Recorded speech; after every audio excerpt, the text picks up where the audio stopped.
all these contributions, I wanted you to probably to give us your views, also success stories or business cases for markets where you've been working that we can replicate in our markets, for instance.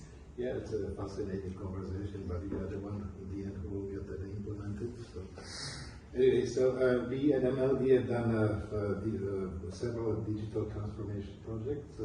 We've done projects in 3 continents, so far not in Africa. Hopefully it will change soon.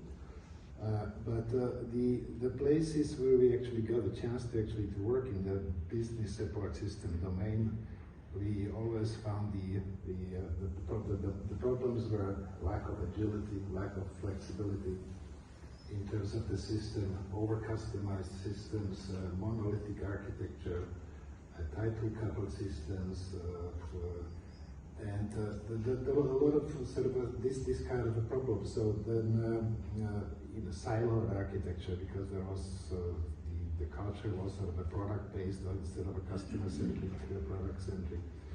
So we've done a few projects. I'll mention one it's in the Czech Republic. It's an O2 brand, and so it's O2 Czech Republic. It's not as large as the African telecoms, but it has 10 million subscribers, and it's an incumbent carrier, so it's got all the complexity and all the problems that you encounter. That doesn't matter if it's a 10 million or 100 million. But we got a chance to be engaged in their program that's called the Simple Online Company. It was basically a transformation from the communication service provider to the digital service provider. So they suffered from the same symptoms, the long time to market, high cost of the ownership, it took ages to actually implement. Only 6 releases during a year and so on. Multiple silos, 3 CRMs, 4 order management systems, CBEL over-customized and so on. So they were quite brave.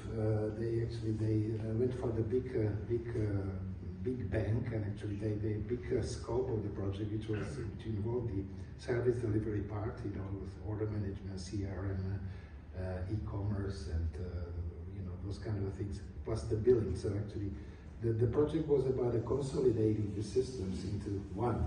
So this is a great idea, but a lot of complexity. It took a while. It took quite a few. It took about 3 years actually to deliver the project. So they consolidated 3 billing systems into one. They consolidated this multiple order management system and so on. Yeah, we were glad actually that we were part of it, and so they they managed to get this something what they call the omni-channel customer experience, the continuity in the customer journey, the customer switching from one channel to another one. So it is now the system which actually, it's a one system which is used by the call center, is used by the agents, dealers, used by the boutiques, kiosks and so on. So it is great. So they really realized, our system is based on the microservices architecture. It's a cloud-native architecture.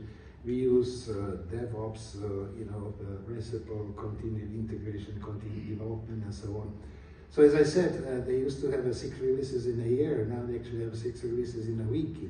Sometimes multiple releases in a day. So actually, this is a fantastic thing. So they time to market. Actually, I don't know. I'm not privy to all these benefits because I'm a supplier. So. Anyway, so that I heard that actually that the time to market they increased, they reduced it by 50%. So that's fantastic. They realized the cost, the staff reductions, and total cost of ownership. I mean, it's instead of having multiple systems, you got one. So that was the result. So that's the sort of an example of a successful case. Thank you, Dusan. Are there any questions or contributions from the audience? Can be a question, can be possible.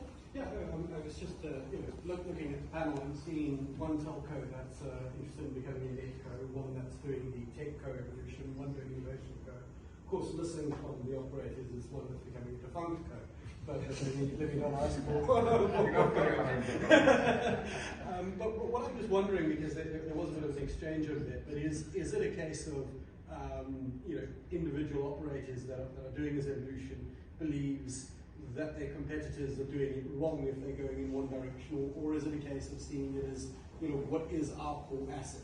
What is any given telco's DNA? From my sort of third person perspective, it appears that the telco should choose the course of evolution that suits their unique strengths. So if you've got investments, go. So I'm happy to kick that off. I mean, I think that's why I see it.